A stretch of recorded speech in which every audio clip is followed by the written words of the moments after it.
So when you get that call from the DOT saying, hey, you're going to have a drug testing audit coming up, is that something that ruins your day, or are you ready to go?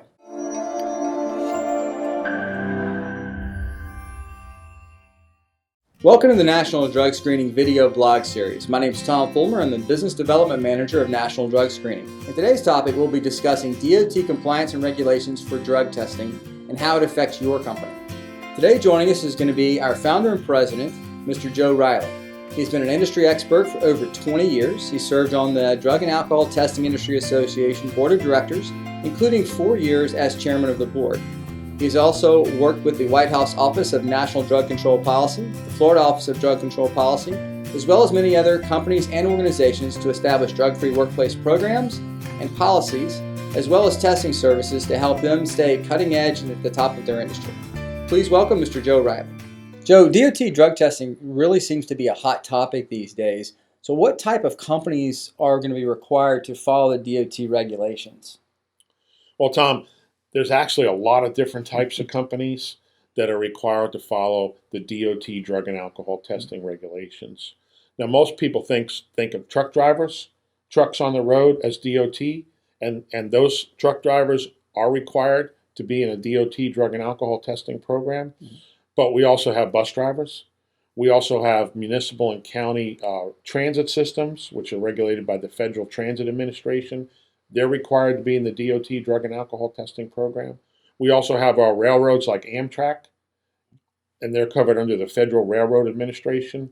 We also have watercraft, vessels for hire, ferry systems, and other type vessels where people pay to ride on a boat. Mm-hmm. And those crew members in those boating operations are required to have drug and alcohol testing. And then we also have the FAA, we have airlines, and we have the related aircraft mechanic stations. All of those type employees are required to be in a DOT drug and alcohol testing program. And then we also have PISMA, which is the Pipeline Hazardous Material Safety Administration, which covers people that work on the oil and gas pipelines, and they're also required to be in the drug and alcohol testing program. So there's really close to about 8 to 10 million employees in the United States that are what we call DOT-covered safety-sensitive employees. Mm-hmm. That are required to be part of the DOT drug and alcohol testing program. So when we talk about the DOT program, we got to think of it as the DOT program, but each of those different agencies have somewhat different guidelines as well that they have to follow, correct? That is correct, Tom. There's an overall regulation that everybody has to follow, and that's 49 CFR Part 40. But then each of the operating administrations or modes of transportation that I mentioned, like the Federal Motor Carrier Safety Administration or FMCSA, or the FTA, the Federal Transit Administration, or the FAA, the Federal Aviation Administration, each of those operating administrations has its own set of rules and guidelines. Doesn't contradict anything in the overall 49 CFR Part 40, but things like the random testing percentages might change from mm-hmm. operating administration to operating administration. Well, and we talked about random drug testing in a previous video as well. How does it vary differently with DOT testing? How does the random program work with that? Yes, in the DOT drug and alcohol testing program, the random testing is required. Mm-hmm. It's required under those regulations.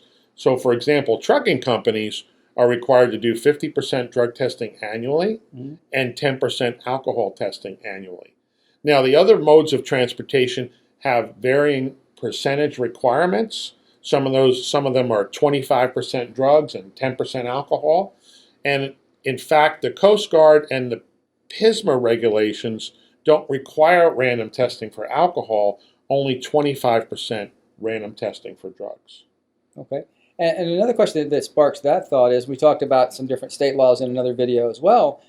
Which takes precedence when you're talking about DOT regulated industries, the state laws versus the federal? That's a great question, Tom. And in the DOT world, the DOT rules take precedence. Okay, any company that is regulated by the Department of Transportation and has safety-sensitive employees that need to be in that DOT drug and alcohol testing program, they've got to follow that DOT regulation regardless of state law.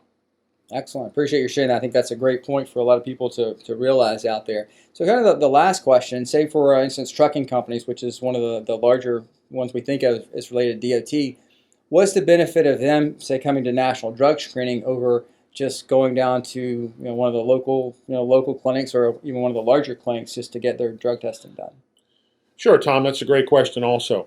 So national drug screening provides a full service, fully compliant program for the DOT drug and alcohol testing.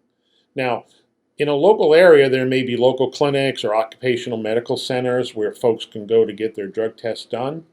And I'm sure they do a great job of collecting a urine specimen and sending it off to the lab. But typically, an occupational health center or an urgent care center, their main business is the medical business, is treating people for injury or treating people that are sick. Typically, they are not experts in the DOT drug and alcohol testing regulations. So at National Drug Screening, we put together a full package. It includes educating the employer on what are the regulations, all the forms necessary that they need to comply, the random management program, the supervisor training that's required, the employee education that's required, and particularly for the owner-operators that are out there, and there's a lot of owner-operators that operate their own truck.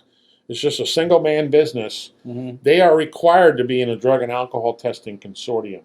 And we manage a nationwide consortium with hundreds of truck drivers, ensuring that they are compliant so that when they have an audit or a safety inspection, we help them with that audit and they're compliant and they don't face fines, right, or potentially even getting shut down. Yeah.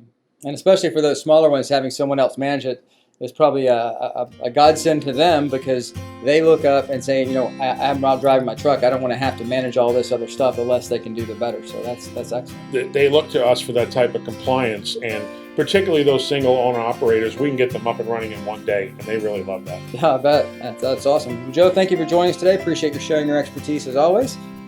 Make sure you join us back on our video blog at www.nationaldrugscreening.com, where we have a variety of topics with drug and alcohol testing, the industry, and trends going on.